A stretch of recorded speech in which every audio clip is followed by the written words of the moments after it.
السلام علیکم ورحمۃ اللہ وبرکاتہ۔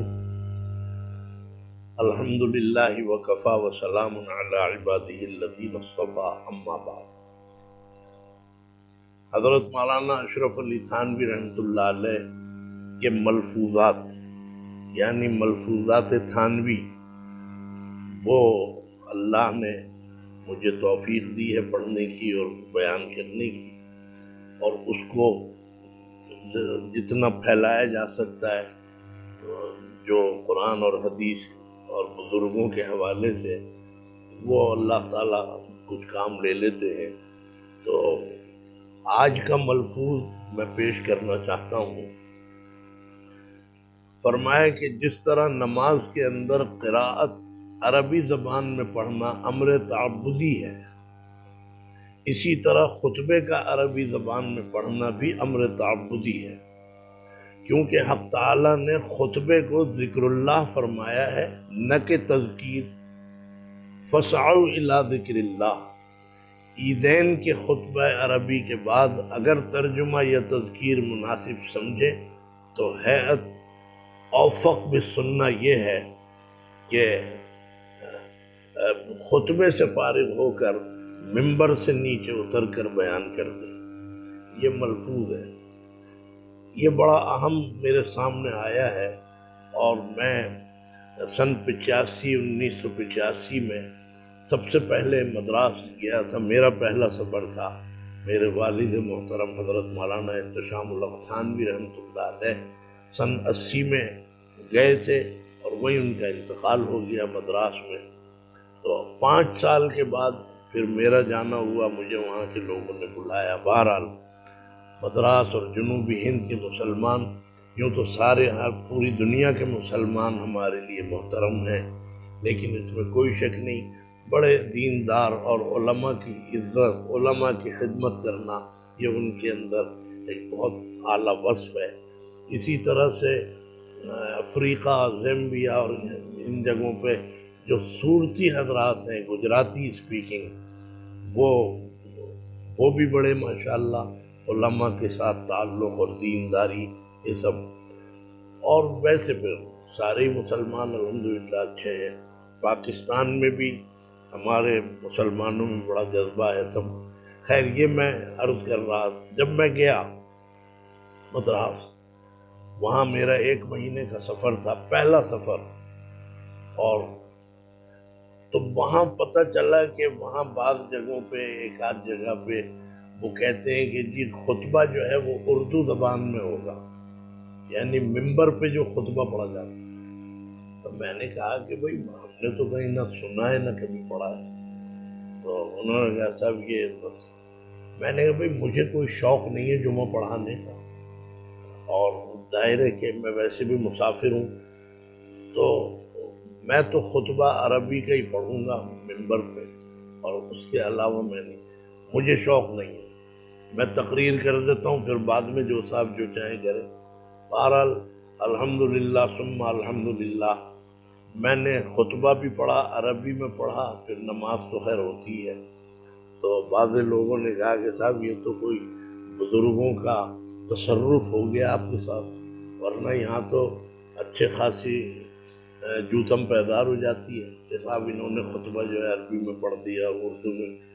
تو اردو کا خطبہ یعنی یہ اتنی بہت بڑی بات، گمراہی تو ہے ہی، اسی لیے بعض اوقات کسی گمراہی میں یا کسی غلط چیز میں ایک عنصر شامل ہوتا ہے، خیر یہ لوگوں کے ساتھ ہمدردی کا، کہ صاحب عربی خطبہ، چونکہ عوام عربی جانتے نہیں، تو اس لیے خطبہ جو ہے وہ اردو میں ہو۔ یہ پتہ نہیں بھائی، تقریر ہوتی ہے، بہرحال ہونا، اصل میں تو جمعے کے دن 2 چیزیں ہیں جو داخل جمعہ ہیں، جو جمعے کا حصہ ہیں، ایک عربی کا خطبہ ممبر پہ، اور دوسرے نماز۔ باقی تقریر وغیرہ کرنا جو ہے یہ تو بر صغیر میں ہمارے اکابر علماء نے، بزرگوں نے عوام کے فائدے کے لیے شروع کیا کہ بھئی تقریر کر دو۔ 6 دن یہ بیچارے کام میں لگے رہتے ہیں، اور پورا ہفتہ، تو عوام کو کچھ باتیں پتہ چل جائیں دین کی، شریعت کی۔ ورنہ وہ جمعے کا حصہ نہیں ہے. جمعے کی تقریر، جمعے کا بیان، یہ سب جمعے سے خارج ہے. تو بات یہ ہے کہ عربی زبان میں ہی پڑھنا ضروری ہے. خطبے کا کوئی ترجمہ، جیسے السلام علیکم کا ترجمہ نہیں ہو سکتا، کوئی کرنا چاہے بھی تو نہیں ہو سکتا. اللہ اکبر کا کوئی ترجمہ کسی زبان میں کرنا چاہے، اس کی بھی اجازت نہیں ہے. جیسا کہ ہندوستان میں حضرت شیخ الہند رحمۃ اللہ علیہ جب مالٹا سے گویا آئے رہا ہو کر، بہت بڑا جلوس، ہندو بھی تھے اور سب شامل تھے. تو جب جلوس چلا تو اس میں نعرے لگ رہے تھے، نعرہ تکبیر، اللہ اکبر. تو ایک نعرہ یہ بھی لگا کہ شیخ الہند کی جے ہو، جے. حضرت نے جلوس رکوایا کہ بھائی میں تو نعرہ تکبیر چھوڑ کے گیا تھا، یہ جے کارے کب سے لگنے لگے؟ تو بعض مسلمان لیڈروں نے یہ کہا کہ حضرت اس کے معنی ہے مطلب یہ کہ زندہ باد یا ایسے ہی کچھ ہے. تو جے ہوئے کہ یہ معنی ہے کامیاب ہونا ہے جو. تو حضرت نے فرمایا تو پھر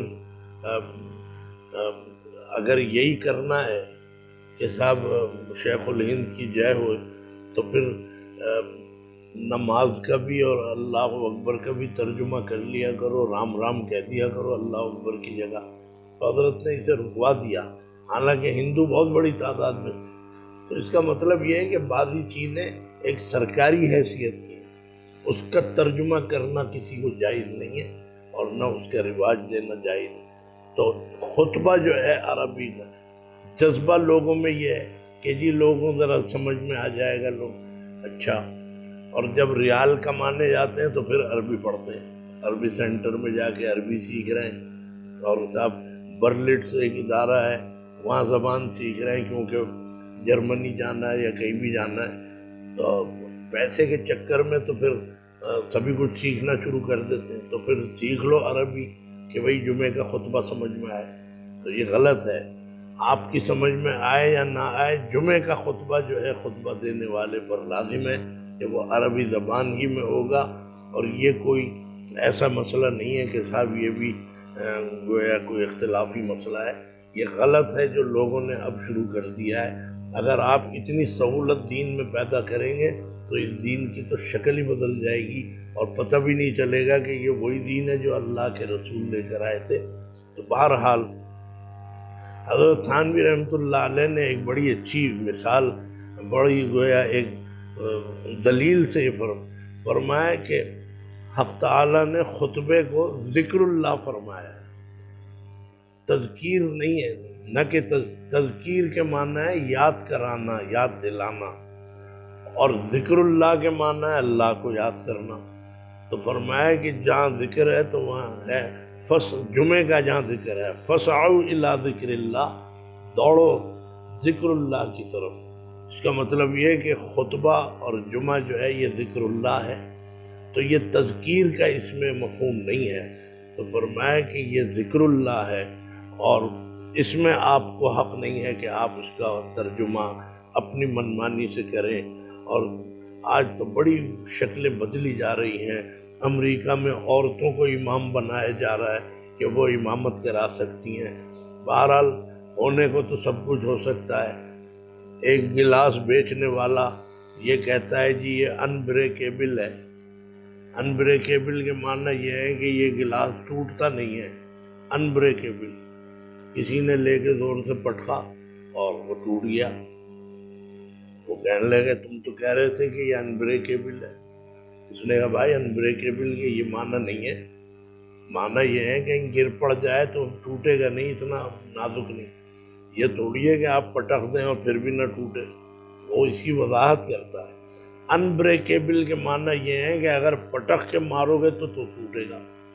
تو اس لیے یہ بعضی چیزیں جو ہیں اس پر محمول کرتے ہیں. یہ وضو کرنا شرائط صلاۃ میں سے ہے، نماز کی شرط ہے. بغیر وضو کے نماز نہیں ہوتی.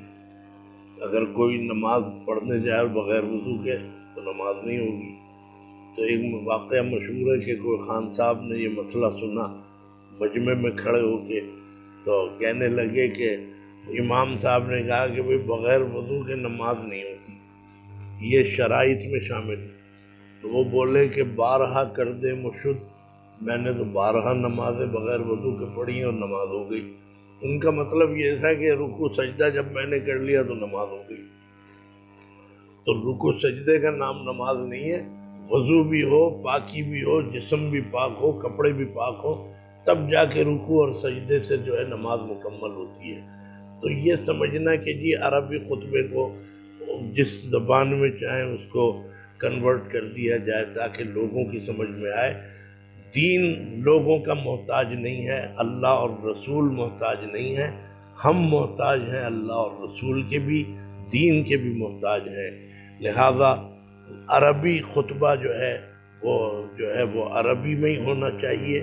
ہاں یہ ایک اس کا طریقہ نکالا گیا ہے، بیچ میں ایک راست فرمایا کہ خطبہ دینے سے پہلے بیان کر دیں یا خطبہ عربی خطبے کے بعد بیان کر دیں۔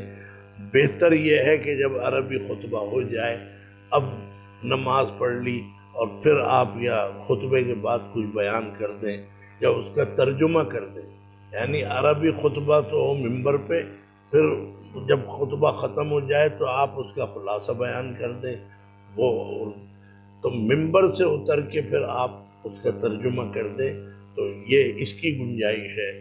لیکن یہ کہ اگر آپ خطبہ ہی سارا اردو میں پڑھیں گے یا کسی بھی زبان میں پڑھیں گے، اس کی اجازت نہیں ہے۔ جس طرح بہت سے معاملات سرکاری نوعیت کے ہوتے ہیں، یہ اس کا خیال رکھنا پڑتا ہے۔ درخت کاٹنا، ہر درخت کو کاٹنے کی اجازت نہیں ہے۔ جس درخت کے اوپر نشان لگا ہوا ہو، امیجنا روڈ پہ ایک زمانے میں درختوں پہ سفیدہ ملتے تھے، سفیدی، یہ اس بات کی علامت تھی کہ یہ سرکاری درخت ہے، اس کے ایک پتا بھی کاٹو گے اور شاخیں کاٹو گے پولیس پکڑ کے لے جائے گی۔ تو یہ سرکاری نشانیاں اور علامتیں جو ہیں، ان کا مطلب یہ ہے کہ آپ اس کی پابندی کریں، اس کی خلاف ورزی کریں گے تو آپ پر ایکشن ہوگا اور آپ کو پکڑ دھکڑ سے گزرنا پڑے گا۔ اس لیے یہ ایک سرکاری نشانی ہے کہ خطبہ جو ہے جمعہ کا وہ عربی میں ہونا چاہیے۔ فرمایا کہ یہ جو ہے جس طرح نماز کے اندر قراءت عربی میں ہوتی ہے، اسی طرح خطبہ بھی ممبر کے اوپر عربی میں پڑھا جاتا ہے۔ تو یہ اس کا مسئلہ ہے، تو اس کو سمجھنا چاہیے۔ لوگوں کا یہ جذبہ کے ساتھ سب کو پتہ چل جائے، سب کے علم میں ہو جائے، تو اس کے لیے آپ اور کوئی راستہ اختیار کریں، یا وہی راستہ ہے کہ خطبہ پہلے وہاں سن لیں ممبر پہ اور پھر نیچے اتر کے امام صاحب اس کا خلاصہ اور ترجمہ پیش کر دیں۔ اس زمانے میں جو لوگ سعودی عرب اور عرب امارات کی مثالیں دیتے ہیں کہ وہاں لکھا ہوا خطبہ آتا ہے حکومت کی طرف سے، وہاں کی حکومتوں کی حیثیت کیا ہے؟ آتا جاتا کچھ ہے نہیں، پیسہ پیٹرول آ گیا، بس اسی لیے وہ سب کے خدا اور معبود بن کے بیٹھ گئے۔ یہ طریقہ پاکستان میں اور ہندوستان میں یہ رائج نہیں ہو سکتا۔ یہ طریقہ انہی کو مبارک ہو، وہ وہاں پہ جمعہ پڑھانے والے جو ہیں ان کے ہر طرح سے گویا وہ 10 نگر بنے ہوئے، لیکن پاکستان میں علماء کو اس طرح پابند کرنا صحیح نہیں ہے۔ آپ پاکستان میں قدغن لگائیں تو اس پہ لگائیں، کوئی مولوی اور کوئی عالم اگر جمعے میں انتشار پھیلا رہا ہے، مسلمانوں کو لڑا رہا ہے، اگر اختلافی باتیں کر رہا ہے، اگر گالم گلوچ کر رہا ہے، اس پہ قانون بناؤ۔ اس پہ بناتے ہیں کہ جی صاحب سعودی عرب میں وہ لکھی ہوئی تقریر آتی ہے اور عرب امارات میں، دبئی میں، ابو ظہبی میں یہ آتی ہے۔ یہ کل کے بچے ہیں، یہ ابو ظہبی اور یہ ان کا۔ تو پاکستان میں دین کو سمجھا گیا ہے، ہندوستان کے علماء نے سمجھا ہے، مشہور ہے، یہ حدیث تو نہیں ہے لیکن عوام میں مشہور ہے کہ قرآن اترا تو ہے مکے میں، حجاز میں، اور پڑھا گیا مصر میں، اور سمجھا گیا ہندوستان میں۔ الحمدللہ ہمارے اکابر بزرگوں نے قرآن کریم کو اور دین کو صحیح طور پہ سمجھا ہے، لہذا ان کے مطابق ہمیں چلنا چاہیے۔ وہ صحابہ کا عکس تھے اور صحابہ کے طرز پہ چلتے تھے۔ یہ سعودی عرب وغیرہ کو فالو کرنا یہ سب بیکار کی باتیں ہیں.